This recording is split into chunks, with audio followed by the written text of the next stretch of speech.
Bonjour et bienvenue dans Chrétienne, le podcast qui creuse la Bible pour servir Christ. Je suis Aurélie Bricot et je suis ravie de vous accueillir en compagnie de ma co-animatrice Angie Velasquez-Thornton. Comment est-ce que ça va aujourd'hui, Angie? Ça va très bien, merci. Il commence à faire froid. J'ai sorti un foulard, mais je dois aller fouiller dans mes habits d'hiver pour sortir tous les foulards pour le froid parce que ça commence ici. Et chez vous? Ah, mais chez nous, on les a pas rangés, en fait. Voilà. Non, ils sont bien là où ils sont.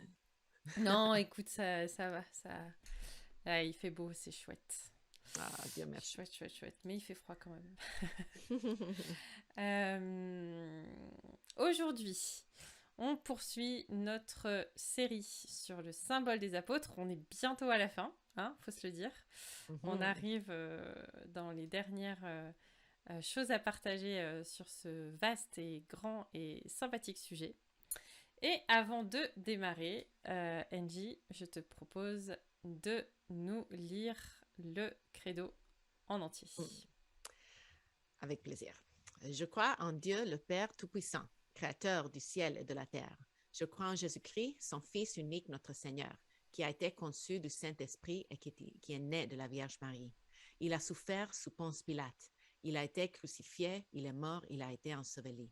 Le troisième jour, il est ressuscité des morts. Il est monté au ciel, où il siège à la droite de Dieu le Père Tout-Puissant. Il viendra de là pour juger les vivants et les morts. Je crois dans l'Esprit Saint, la Sainte Église universelle, la communion des saints, la rémission des péchés, la résurrection de la chair et la vie éternelle. Amen. Amen. Alors aujourd'hui, on en est rendu à la phrase numéro je sais plus combien, mais la phrase qui dit, qui nous parle de la rémission des péchés. Oui, et s'il y a une chose pour laquelle je suis reconnaissante en tant qu'enfant de Dieu, c'est le pardon des péchés. N'est-ce pas vrai pour toi aussi, Aurélie? Si, c'est une bonne nouvelle quand même. Oui, ce qui caractérise le Dieu de la Bible, par opposition au Dieu du monde gréco-romain à l'époque où le credo a été écrit, c'est la rémission des péchés. Donc, comme nous le faisons toujours, j'aimerais placer le credo dans son contexte historique.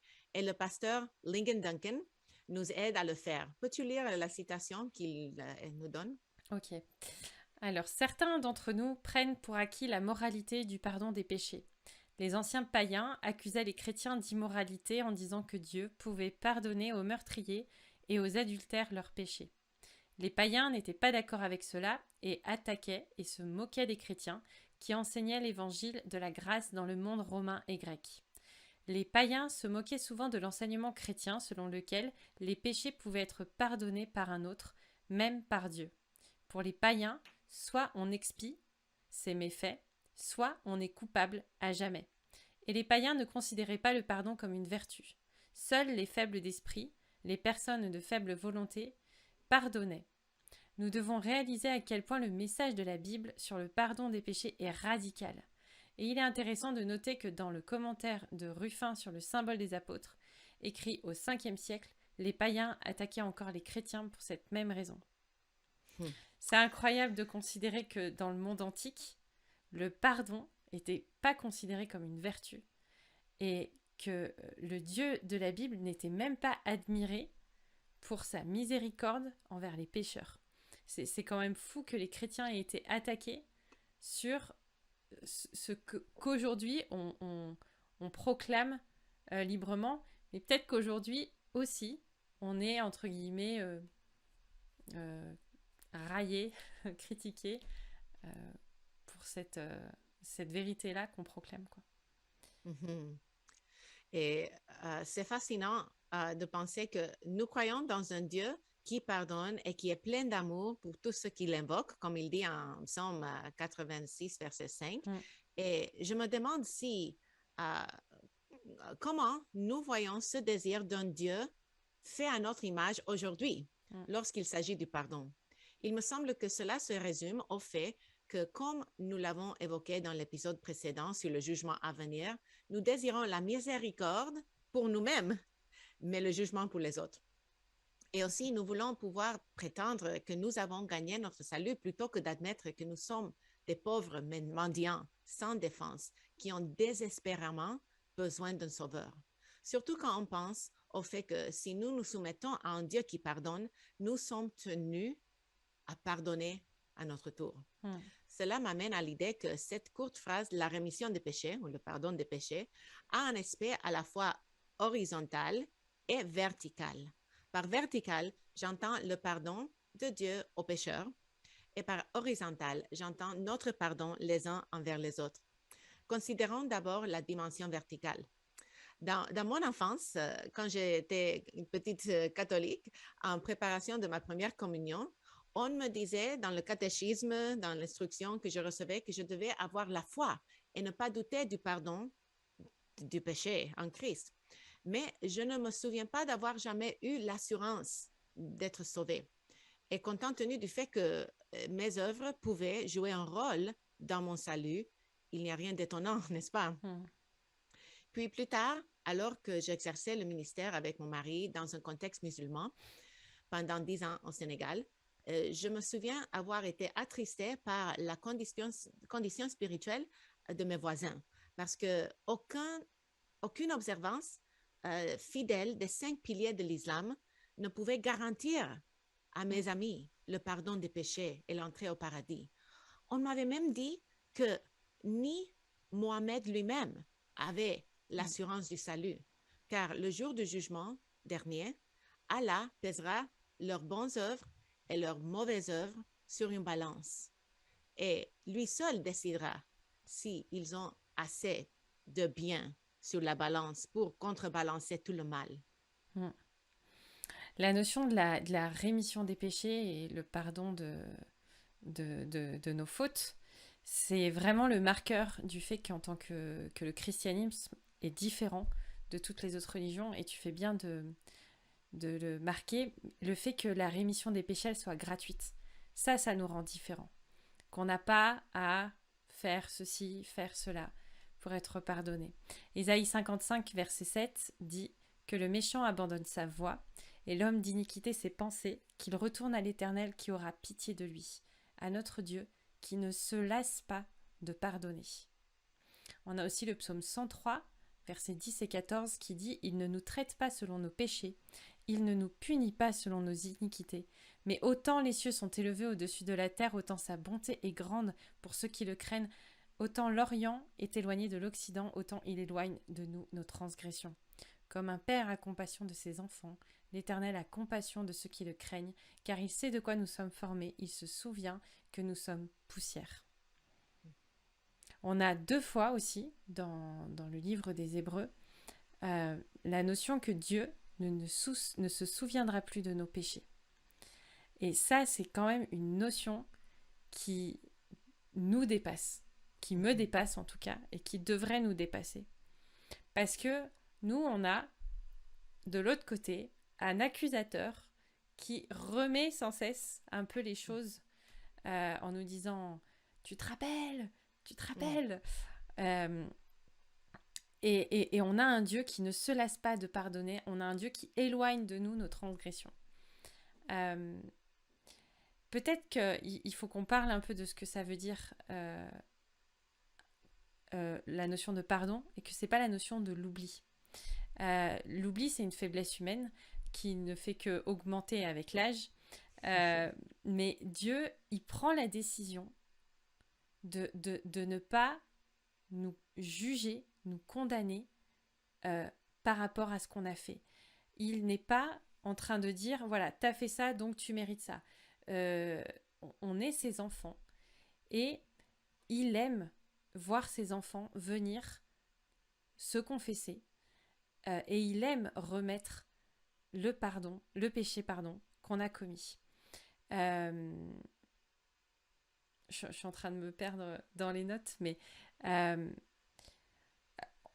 c'est important de préciser parce que la mort de Christ à la croix, c'est le prix de nos fautes. Donc Dieu n'a pas oublié. Dieu, il dit pas allez, on jette à la poubelle. Il y a une réelle compréhension et un poids dans le pardon, en fait. Voilà. Oui, et le pardon est gratuit pour nous mais il a coûté cher Mm. à Dieu. Mm. C'est ça ce qui est important à souligner. Le salaire du péché est la mort. Ouais. Et soit je meurs spirituellement Mm. à jamais dans l'enfer, soit Jésus est mort sur la croix Mm. pour prendre ma punition. Le moyen d'être pardonné, purifié et libéré de l'esclavage du péché était le sacrifice expiatoire de Jésus-Christ.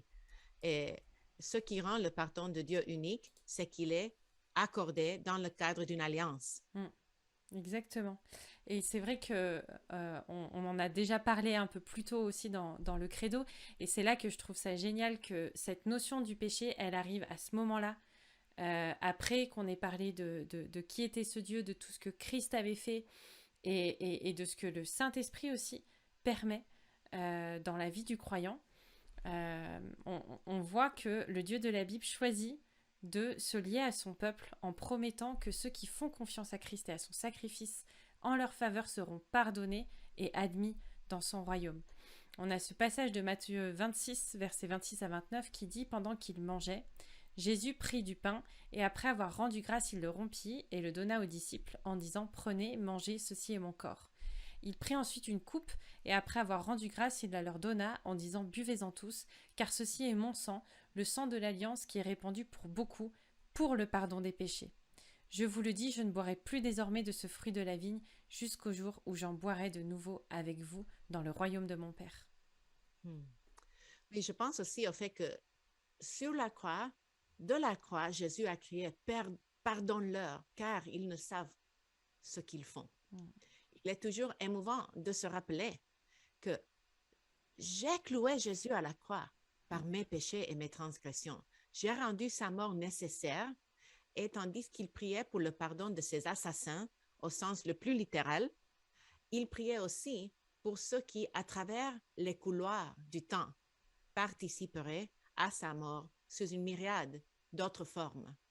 Un autre passage clé qui souligne la nature verticale de ce pardon est 1 Jean 1, 5 à 9. Pourrais-tu le lire, s'il te plaît? Ouais. La nouvelle que nous avons apprise de lui et que nous vous annonçons, c'est que Dieu est lumière et qu'il n'y a point en lui de ténèbres. Si nous disons que nous sommes en communion avec lui et que nous marchions dans les ténèbres, nous mentons et nous ne pratiquons pas la vérité. Mais si nous marchons dans la lumière comme il est lui-même dans la lumière, nous sommes mutuellement en communion et le sang de Jésus son Fils nous purifie de tout péché. Si nous disons que nous n'avons pas de péché, nous nous séduisons nous-mêmes et la vérité n'est point en nous. Si nous confessons nos péchés, il est fidèle et juste pour nous les pardonner et pour nous purifier de toute iniquité. Si nous disons que nous n'avons pas péché, nous le faisons menteur et sa parole n'est point en nous. Merci. Nous pourrions passer tout cet épisode à passer en revue toutes les références bibliques qui parlent de la nature d'un Dieu qui pardonne aux pécheurs. C'est tellement merveilleux, cet aspect de la nature de Dieu. Ne voulons-nous pas tous être comme Jésus? J'ai trouvé la citation suivante particulièrement instructive. C'est par William Arthur Ward qui a dit « Nous ressemblons le plus à des bêtes quand nous tuons. Nous ressemblons le plus aux hommes quand nous jugeons et nous ressemblons le plus à Dieu lorsque nous pardonnons. » Dans ce sens-là, je veux ressembler à Jésus en être lent à la colère et rapide à pardonner. Et afin de créer un pont entre la nature verticale et la nature horizontale du pardon, j'aimerais que nous nous rappelions le récit dans l'Évangile selon Luc de Jésus qui a été oint par une femme pécheresse. C'est un peu long, mais je pense que cela vaut la peine de le lire ensemble. Ça marche. Allez, je m'y lance. Luc 7, versets 36 à 50. Un pharisien pria Jésus de manger avec lui. Jésus entra dans la maison du pharisien et se mit à table. Et voici une femme pécheresse qui se trouvait dans la ville, ayant su qu'il était à table dans la maison du pharisien, apporta un vase d'albâtre plein de parfums, et se tint derrière aux pieds de Jésus. Elle pleurait, et bientôt elle lui mouilla les pieds de ses larmes, puis les essuya avec ses cheveux, les baisa et les oignit de parfum. Le pharisien qui l'avait invité, voyant cela, dit en lui-même « Si cet homme était prophète, il saurait qui et de quelle espèce est la femme qui le touche. Il saurait que c'est une pécheresse. » Jésus prit la parole et lui dit « Simon, j'ai quelque chose à te dire. » « Maître, parle, répondit-il. » Un créancier avait 2 débiteurs. L'un devait 500 deniers et l'autre 50. Comme ils n'avaient pas de quoi payer, il leur remit à tous deux leurs dettes. Lequel l'aimera le plus? Simon répondit, celui, je pense, auquel il a le plus remis. Jésus lui dit, tu as bien jugé. Puis, se tournant vers la femme, il dit à Simon, vois-tu cette femme? Je suis entré dans ta maison, tu ne m'as point donné d'eau pour laver mes pieds. Mais elle les a mouillés de ses larmes et les a essuyés avec ses cheveux. Tu ne m'as point donné de baiser, mais elle, depuis que je suis entrée, elle n'a point cessé de me baiser les pieds. Tu n'as point versé d'huile sur ma tête, mais elle a versé du parfum sur mes pieds. C'est pourquoi je te le dis, ses nombreux péchés ont été pardonnés, car elle a beaucoup aimé. Mais celui à qui on pardonne peu, aime peu. Et il dit à la femme, tes péchés sont pardonnés. Ceux qui étaient à table avec lui se mirent à dire en eux-mêmes, qui est celui qui pardonne même les péchés? Mais Jésus dit à la femme, ta foi t'a sauvée, va en paix. Mm. Plusieurs choses me frappent dans cette histoire. La première est le fait que cette femme n'avait rien d'autre que la honte, des larmes et du parfum à apporter à Jésus. Elle n'avait pas de bonnes œuvres pour le payer. Elle connaissait la profondeur de son péché. Elle s'est repentie et a fait confiance au pardon de Jésus. Elle nous rappelle que nous n'avons rien à apporter à Jésus en paiement de notre péché non plus.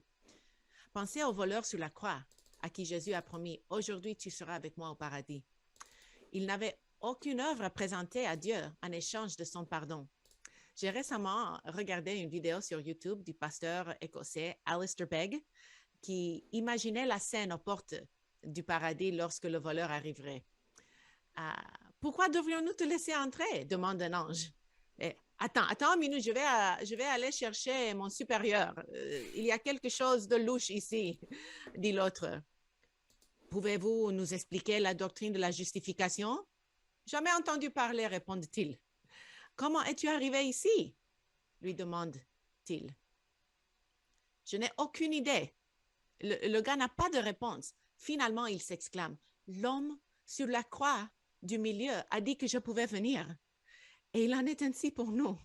La seule raison pour laquelle nous avons l'espoir et le pardon et la vie éternelle, c'est grâce à l'homme sur la croix du milieu qui a dit que nous pourrions aller aussi. Dieu soit loué. Cette histoire met également en lumière la vérité suivante.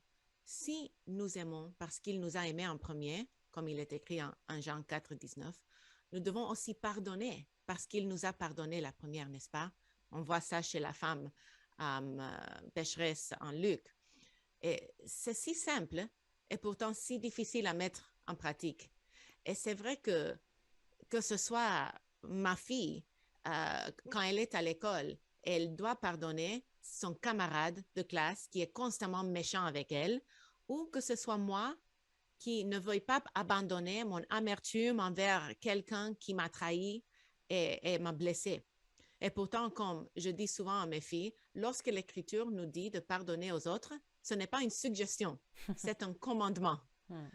Peux-tu lire Colossiens 3, 12 à 13?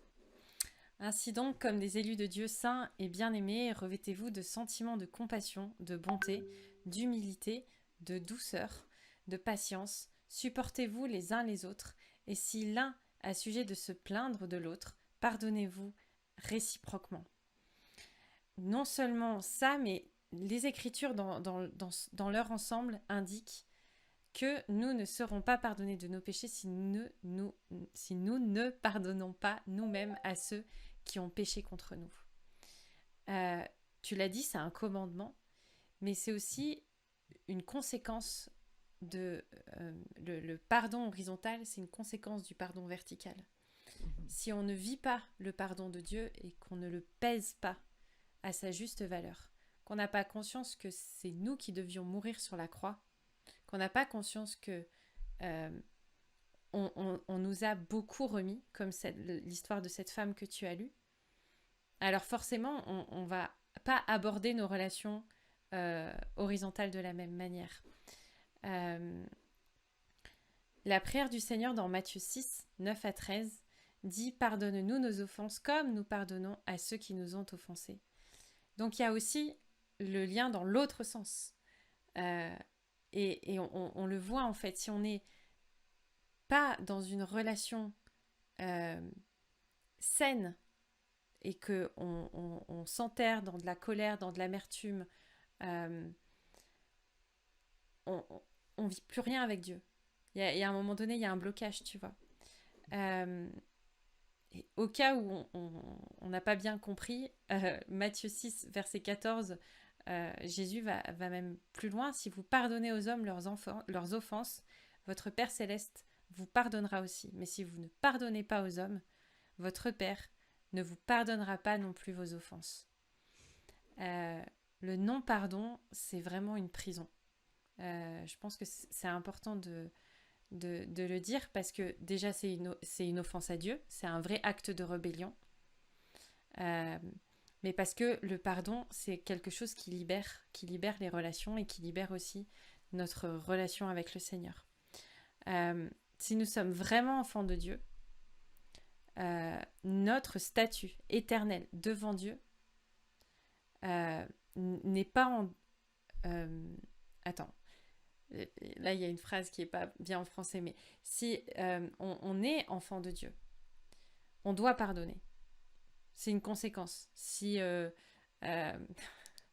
t'es français, tu manges de la cuisine française. C'est une évidence. Ce qui est dans notre cœur devrait découler de la parole de Dieu. Et la parole de Dieu nous commande de pardonner. Et il n'y a pas de « ouais, mais si... ouais, mais... » Ben, il n'y a pas de « mais » en fait. Notre communion avec Dieu en dépend.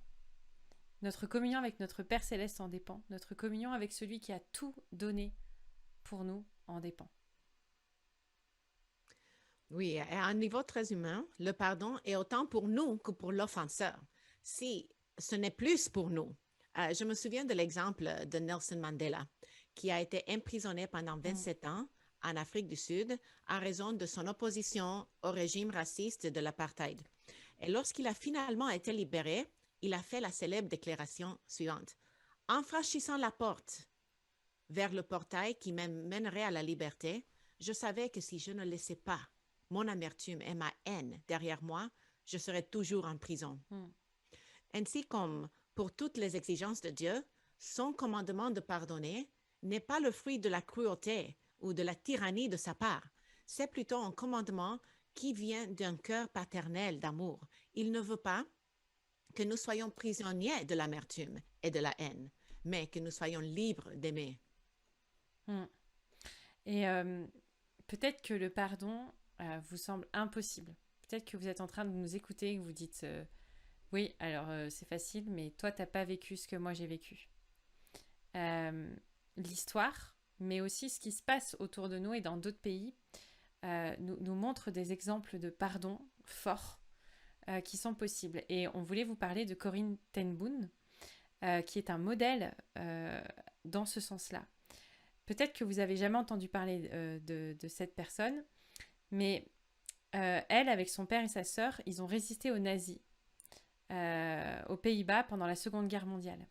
Ils ont caché des Juifs dans leur maison jusqu'à ce qu'ils soient trahis, capturés, envoyés dans les camps de concentration. Son père et sa sœur ont péri, mais elle a miraculeusement survécu et a continué à faire le tour du monde avec le message de pardon et de réconciliation rendu possible par l'Évangile.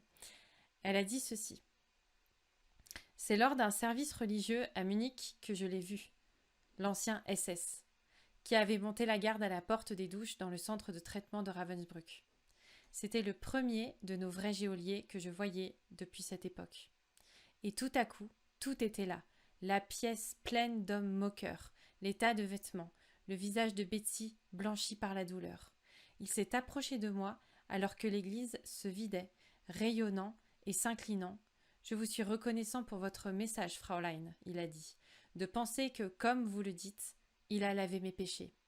Il a tendu la main pour serrer la mienne, et moi qui ai si souvent prêché aux habitants de Bloomendale la nécessité de pardonner, j'ai gardé ma main sur le côté. Alors même que les pensées de colère et de vengeance bouillonnaient en moi, je voyais leurs péchés. Jésus-Christ était mort pour cet homme. Allais-je en demander davantage ? Seigneur Jésus, j'ai prié, pardonne-moi et aide-moi à lui pardonner. J'ai essayé de sourire, j'ai lutté pour lever la main, mais je n'y arrivais pas. Je n'ai rien ressenti, pas la moindre étincelle de chaleur ou de charité. Alors à nouveau, je me suis mis à prier en silence. Jésus, je ne peux pas lui pardonner, donne-moi ton pardon. Quand j'ai pris sa main, la chose la plus incroyable s'est produite. De mon épaule, le long de mon bras et dans ma main, un courant semblait passer de moi à lui, tandis que de mon cœur jaillissait pour cet étranger qui me dépassait. C'est ainsi que j'ai découvert que ce n'est pas sur notre pardon, pas plus que sur notre bonté, que repose la guérison du monde, mais sur la sienne. Quand il nous dit d'aimer nos ennemis, il nous donne en même temps que le commandement, l'amour lui-même. Nous pourrions en dire tellement plus sur le sujet du pardon, mais nous arrivons au moment de notre podcast où nous posons la question la plus importante de toutes. Comment cette vérité nous aide-t-elle à aimer et à servir davantage Jésus-Christ? C'est un vaste sujet. Je ne sais pas si dans ce podcast, on arrivera à faire le tour complet. En tout cas, voici peut-être une chose par laquelle on peut commencer.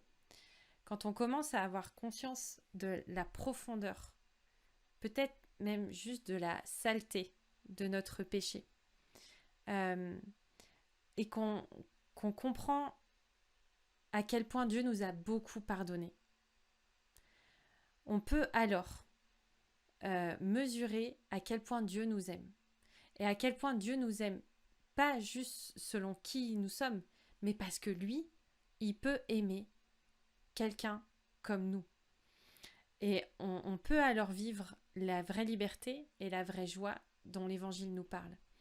On n'a plus à se soucier d'être assez bien pour mériter l'amour ou le pardon de Dieu. Et c'est pas on vit pas une vie, on va dire, allez, légaliste, on dit le mot même s'il est parfois mal utilisé, mais l'idée c'est d'aimer Dieu parce qu'il nous a aimés le premier, comme on l'a dit, on lit un peu la gerbe à la fin de ce podcast. On est sauvé par grâce, ça c'est une certitude. On est invité après à changer, à nous conformer à ce que la parole de Dieu veut. On est invité à ressembler à Christ toujours un peu plus. Et vivre dans cette dépendance, cultiver la repentance. Ça, c'est vraiment quelque chose d'important. Notre encouragement pour vous aujourd'hui, c'est de profiter de la grâce et du pardon de Dieu comme d'un cadeau qui vient du ciel.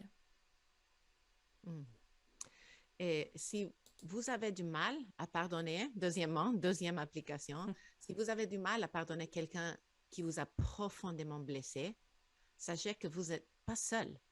Et si vous sentez que vous êtes impuissante, sachez que la puissance de Christ qui vit en vous est plus que suffisante pour vous rendre capable de pardonner même l'impardonnable, comme a fait Corrie ten Boom, comme a fait Jésus sur la croix.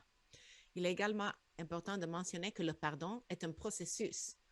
En moins dans mon expérience, j'ai constaté que parfois j'ai dû pardonner plusieurs fois à la même personne pour la même offense parce que la blessure était si profonde et la cicatrice si vive que j'ai revécu la même douleur à plusieurs reprises.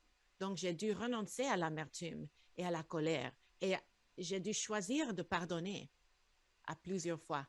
J'espère que cela est encourageant pour certaines d'entre vous aujourd'hui qui vous posez la question, pourquoi je n'arrive pas à pardonner et oublier? Continuons, nous pouvons repardonner tant de fois que ce soit nécessaire. Je pense que ce qui est important, c'est de comprendre que le pardon, c'est pas un acte isolé. Le pardon, c'est un processus dans lequel on est invité à rentrer. Et tu parles du pardon aux autres, mais il y a aussi le pardon à soi, où parfois on remet constamment, on ressasse des choses et on n'arrive pas à vivre le pardon vraiment. Mais il faut pas se lasser. Il faut continuer.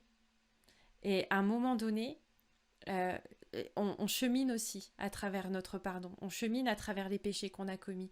On chemine à travers notre compréhension de ce que Dieu nous aime et puis à travers le fait qu'il il nous confie des choses, il nous aime et puis il travaille nos cœurs.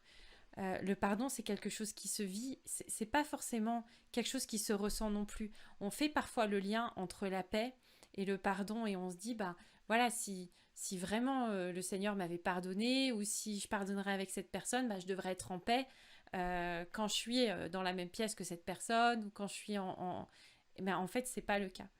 Et Mhm. on peut aussi parler du lien entre le pardon et la réconciliation. Euh, Parce que on peut avoir acté, c'est administratif un pardon, hein. C'est juste, euh,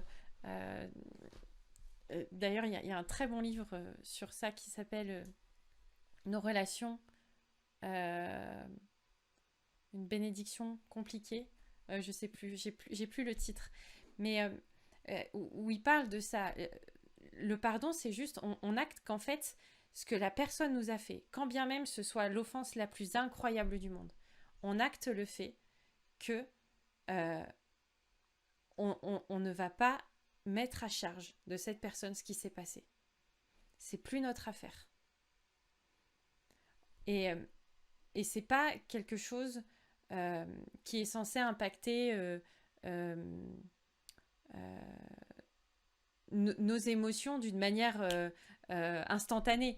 Je veux dire, c'est pas parce que d'un coup tu pardonnes à un agresseur, à quelqu'un qui t'a fait du mal que d'un coup, pouf, tu vas sortir dans la rue et puis ça va être, tu vas être toute légère et danser comme je sais pas quoi.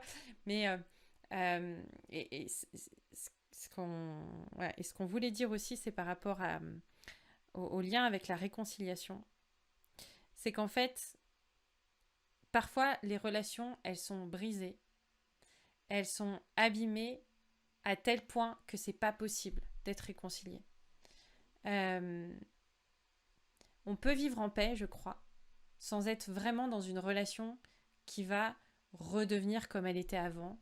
Euh, la restauration d'une relation, c'est un autre thème qui peut-être nous occupera à notre podcast, mais euh, la Bible ne nous commande pas de vivre réconciliés avec tout le monde. La Bible, elle nous commande de pardonner. Elle nous commande de ne plus mettre à charge des gens le mal qu'ils nous ont fait. Elle nous commande de vivre en tant qu'hommes et femmes de paix. Et malheureusement, ici-bas, eh ben, c'est parfois pas toujours possible de vivre la réconciliation avec tout le monde. Et c'est important de dire ça parce que parfois dans les relations, on peut être culpabilisé parce qu'on n'a pas réussi à aller au bout ou parce qu'on ne s'en sort pas et parce que on aimerait pouvoir bien s'entendre avec tout le monde, mais ça, c'est dans un monde parfait et c'est pas le nôtre. Oui. Et j'ai entendu des témoignages des femmes qui ont vécu dans un mariage où il y avait de l'abus. Mm. Et c'était pas ponctuel, c'était un mariage caractérisé par l'abus. Et la femme avait été conseillée de pardonner et de laisser tomber, même quand elle était en danger. Mais quand un abuseur a dit ah je n'ai pas voulu le faire, pardonne-moi, et s'attend à que la victime laisse tomber. C'est pas ça dont on parle, parce que le pardon est nécessaire, mais personne n'est obligé de rester dans une relation abusive, que ce soit dans un mariage, que ce soit dans une autre relation. Jésus nous appelle quand même à exercer la sagesse et à protéger notre vie et celle de nos enfants si c'est dans un cas d'un conjoint abusif. Et oui, pardonnez, mais euh, soyez sages et sachez que Jésus ne nous appelle pas à pardonner et à rester dans une situation dangereuse. Mm. Mais tu sais, parfois, je me rends compte que ce qui est souvent pas forcément le plus difficile, c'est pas forcément de pardonner. Parce que quand même, généralement, en tout cas, théoriquement, quand quelqu'un vient te voir et te dit dis donc, voilà, j'ai été blessée par telle ou telle chose. Si tu vas vers un frère ou une sœur, on va dire dans 90% des cas, le frère ou la sœur va s'excuser, va demander pardon. Euh, Mais des fois, je rêve que le Saint-Esprit qu'on soit plus à l'écoute que ça sur les moments où on fait du mal aux autres. Et avoir cette démarche de demander pardon, d'aller voir la personne et d'avoir conscience, qu'est-ce que c'est demander pardon en fait ? En fait, demander pardon, c'est avoir conscience qu'on a fait du mal à l'autre. C'est avoir conscience de là où on a fait mal et du dommage qui a été fait. Et il faut être précis dans le pardon. C'est pas juste je m'excuse, je t'ai fait du mal. Attends, y a différents degrés aussi dans l'offense. Et je pense que c'est important d'être précis dans le pardon et d'avoir le courage aussi de dire les choses et de vivre. Je trouve que c'est pas anodin que dans le symbole des apôtres, cette notion, elle arrive vraiment juste après la notion de l'Église et de la communion fraternelle. Il y a vraiment quelque chose, et puis on est dans toute la section un peu sur qu'est-ce que le Saint-Esprit est censé provoquer dans nos vies. Et d'avoir conscience que on est pécheur, qu'on est faillible, que parfois on a des mots qui vont trop loin, que parfois on a des attitudes qui sont pas justes, et d'avoir conscience de qui on est, de nos péchés, de nos failles, et du fait qu'on a un impact sur les gens qui vivent autour de nous. Voilà, de vivre ça et d'être dans une attitude d'humilité. Je pense que le pardon, c'est aussi quelque chose qui découle d'un cœur doux et humble. Oui, et tu me fais penser au fait que dans notre parentalité, c'est essentiel que nous puissions demander pardon à nos enfants. Et c'est difficile parce que on veut avoir la raison. Mais un parent, une maman, un papa qui ne demande pas pardon à ses enfants va leur montrer une hypocrisie. Donc, j'essaie, quand je pêche contre mes enfants, de toujours m'humilier devant elles et leur dire que maman a eu tort, s'il vous plaît, pardonnez-moi. Donc, c'est un principe un peu en parenthèse, mais qui est important pour nous, pour celles qui nous écoutent, et ceux, les parents parmi nos auditeurs, de se rappeler de cela aussi. Oui, carrément. Et ben, on arrive au bout de ce podcast, sauf si tu as des choses à rajouter encore. En tout cas, on vous remercie pour votre écoute. Si ce podcast vous a plu, on vous invite à le partager, commenter, mettre des petits likes. 5 étoiles sur Apple. Ah là là, sur Spotify, je sais pas s'il y a un moyen de mettre des notes. Bref. En tout cas, merci pour votre écoute. Merci pour tout ce que vous nous partagez aussi. On reçoit de temps en temps des petits messages. C'est encourageant, c'est sympa. N'hésitez pas, vous pouvez aussi nous écrire à chrétienne@toutpoursagloire.com. Voilà, et puis d'ici là, Angie, je te dis à la semaine prochaine. Et puis, fais bien du tri dans tes écharpes. Je n'en manquerai pas. Merci et bonne semaine à toi. À bientôt.